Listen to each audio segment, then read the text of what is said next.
My name is Riley Ray, and today I will be discussing how my anatomy and physiology professor, Mr. Kennedy, is a good public speaker and why. Mr. Kennedy teaches anatomy and physiology dual credit course at my high school.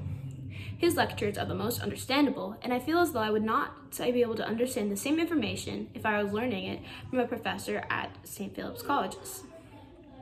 Mr. Kennedy uses the models he has in his classroom to reference different parts of the body while explaining them, and he will also reference them on himself to give us a sense of familiarity.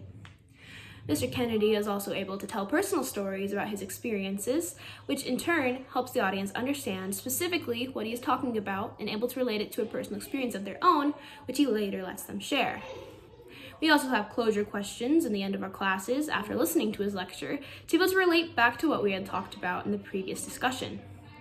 Mr. Kennedy also is able to use body language such as referencing with his hands, or what I call communicating with his hands, such as what I'm doing right now. Using his hands to communicate helps to avoid the pink noise effect that Julian Treasure spoke about in his TED Talk. Julian Treasure said that when you're not speaking with your hands and when you're listening to one noise for the entirety of a speech, you are not going to pay attention to that noise and later learn to ignore it. When you are not using any body language and are not using any differentiation throughout your speech, it leads to the audience getting bored of you and not paying attention to the material as they should be. Mr. Kennedy is also very good at speaking with the audience as clearly and effectively as he can.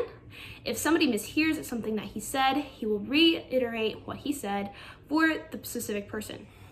Mr. Kennedy also enunciates very clearly, which I find is very helpful when you're preparing for a test or getting guidance on a question that I was not sure about previously.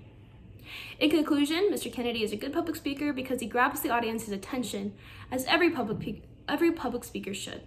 Thank you.